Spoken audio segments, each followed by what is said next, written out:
Bonjour, bonjour, bienvenue dans notre établissement. C'est pour une chambre. Alors, je préfère vous prévenir, l'hôtel est un petit peu hanté. Hein, vous savez, mais rien de grave, hein, des petits bruits à droite, à gauche. Ah, vous n'avez peur de rien? Vous savez, ça fait longtemps que je suis ici. Hein, j'en ai vu des choses. Et je peux vous dire qu'on a 5 grands types de peurs. Oui. Alors, c'est une classification, une hiérarchisation qui n'est pas homologuée, qui n'est pas scientifique. Non, c'est juste mon ressenti, c'est arbitraire. C'est ce que j'ai vu à travers ces années. Par exemple, vous savez, il y a des peurs qui sont classiques, comme la peur des maladies, la peur des armes, des objets coupants, la peur des araignées, la peur des serpents, la peur des oiseaux. Ouais. Eh bien, l'araignée, par exemple, c'est pas l'araignée en soi qui fait peur, c'est le fait qu'elle soit là, qu'elle monte comme ça, doucement, et hop là, elle va nous mordre ici. C'est là le point clé. Parce que ce qui se passe, c'est que elle fait une atteinte à notre enveloppe corporelle, une atteinte à notre intégrité physique. C'est la première peur qu'on voit ensemble. La peur de la mutilation. C'est quand on a peur de perdre un membre, d'être amputé. C'est la peur que notre corps se détériore. Alors, il y a des peurs qui sont beaucoup plus symboliques. Comme par exemple la peur d'être dans un ascenseur bloqué. Ou bien la peur d'être au milieu d'une foule, vous savez, l'agoraphobie. Ou encore, il y a la peur de se marier. La peur peut-être même d'emménager avec son conjoint. Eh bien, tout ça, c'est une autre grande peur. La seconde peur qu'on voit ensemble, c'est la peur de la perte de l'autonomie. Vous savez, quand on est, par exemple, enseveli, paralysé, immobilisé, bloqué, coincé, toutes ces peurs-là, c'est la même peur. Cette peur de la perte de l'autonomie. Cette peur qu'on nous impose quelque chose qui n'est pas dans notre volonté. Oui. Alors, on va pas être célibataire toute sa vie. Hein. Rassurez-vous, on peut combattre ces peurs. Et heureusement, sinon on aurait encore peur de ça. Comme quand on était petit. Alors, il y a plusieurs manières d'affronter ces peurs. Déjà, la vie s'en charge un petit peu. Hein. Quand on grandit, on affronte forcément quelques-unes de ces peurs. Et on est habilité à les affronter. Hein, c'est comme ça qu'on devient une grande personne. C'est pour ça qu'il y a des tribus qui ont des rites initiatiques où on affronte ses peurs pour devenir un adulte. Alors, il y a d'autres manières aussi. Par exemple, Halloween. On va dédramatiser ces peurs. On va se déguiser en ce qui nous fait peur, de sorte à s'en moquer. Et d'un coup, affaiblir finalement la menace. Alors, il y a aussi une autre manière, par exemple, ça peut être la TCC, la thérapie comportementale et cognitive. En fait, on va se déconditionner progressivement de ce qui nous fait peur. Prenez la peur des chiens, par exemple. Eh ben, on va être confronté au mot chien, puis à l'image d'un chien, puis à la vidéo d'un chien, puis à un chien en situation réelle. Je suis pas sûr que ça suffise avec notre ami. Enfin bon, ça fait longtemps que je suis en train de prendre votre temps et vous voulez juste une chambre après tout. Je vais vous donner une chambre. 203? Non. Jamais 203. Non, celle-ci. La 301. Passez une excellente nuit et faites attention à vous.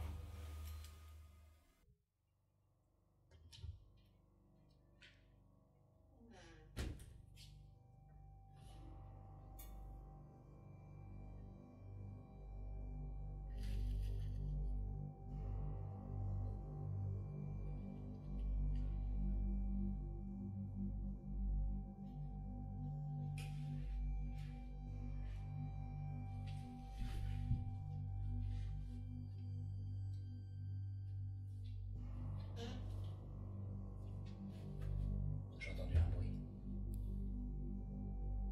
J'étais sûr que vous dormiriez pas. Moi non plus. Vous avez quelques rafraîchissements.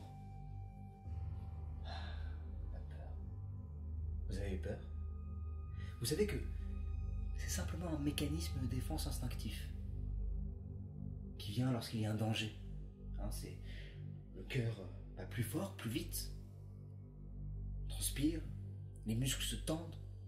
C'est tout un processus de survie. En fait, quand ça arrive, il y a deux choses que fait le cerveau. D'abord, il va analyser la situation. Alors là, par exemple, on est dans une chambre. Si quelqu'un arrive, tous les deux un peu dans l'embarras. Pas d'issue de secours, c'est compliqué. Et quand il analyse cette situation initiale, il essaie de voir d'où vient la menace. Est-ce que je suis apte à me défendre? Ce que fait aussi le cerveau, c'est analyser les ressources que j'ai. Si par exemple, un homme se lève et me donne un coup de hache, mon cerveau est en train de voir si mon corps a les ressources pour le contrer, ou si au contraire je vais devoir fuir. Dans ce cas-là, est-ce que mes jambes ont cette capacité? Vous avez entendu? Il y a eu un bruit. Je reviens.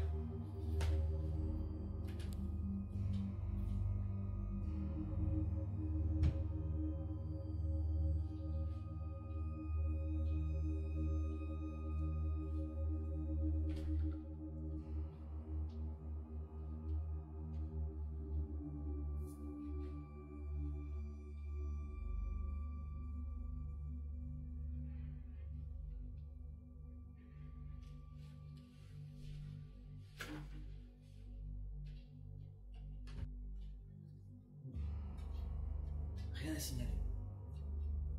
Où est-ce que j'en étais? Ah oui, le cerveau. Et d'ailleurs, il y a une partie du cerveau, le thalamus, qui va prendre l'information sensorielle, qui va ensuite envoyer un signal à l'amygdale, qui va essayer de savoir si c'est une situation de danger ou non, et en fonction, envoyer un signal à son tour à l'hypothalamus, qui va lancer le processus d'autodéfense. Enfin voilà. C'est pour ça que c'est pas un mal d'avoir peur, hein. Ça permet de prendre conscience de ce qui nous entoure, ça permet d'être prêt si jamais il y a un danger. Donc c'est pas un mal. Avoir peur, c'est même nécessaire.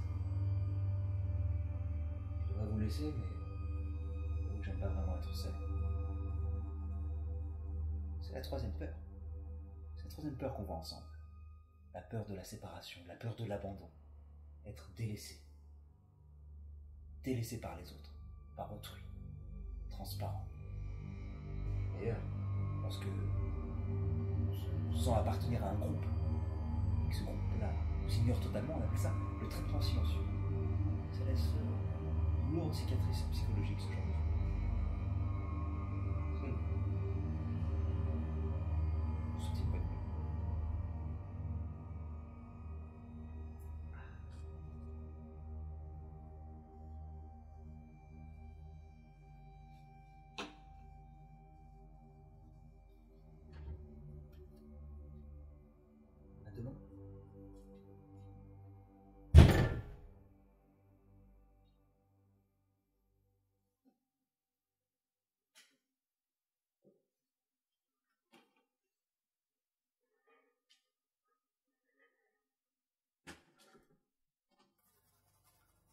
Bien dormi?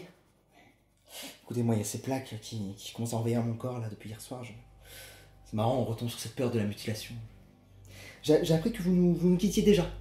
Ah, je suis un peu déçu, je vous aimais bien. C'est quoi, notre hôtel n'est pas assez bien pour vous, peut-être? Ah, vous pouvez me le dire. Ah, vous pouvez me le dire, je me vexerai pas. Je me vexerai pas.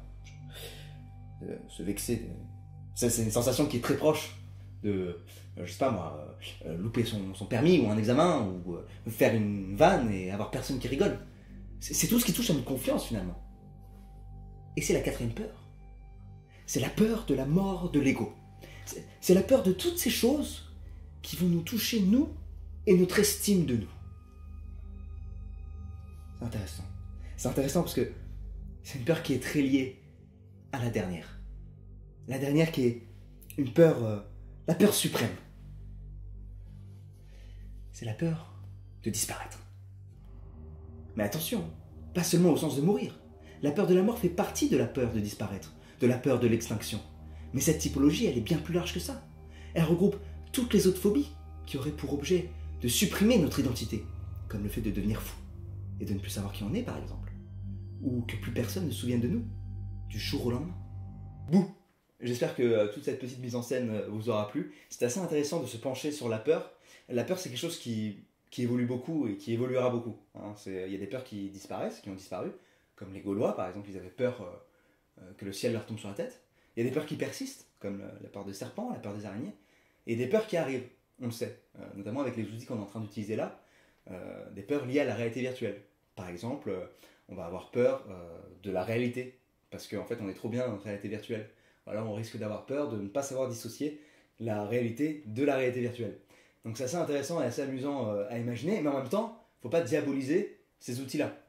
Parce que, à contrario, ils peuvent nous aider à vaincre certaines phobies. Par exemple, il y a déjà des applications qui existent sur le vertige. On va nous mettre en situation où on est au bord du vide, et du coup ça nous permet d'affronter cette peur-là. Donc voilà, c'est assez intéressant. En tout cas, j'espère que cette expérience vous aura plu. N'hésitez pas à la partager, et n'hésitez pas à vous abonner, si ce n'est pas déjà fait, pour ne pas rater les prochaines vidéos. On se revoit sûrement pour un prochain coup de flip. Ciao, je vous envoie du love, de la peace. Bye.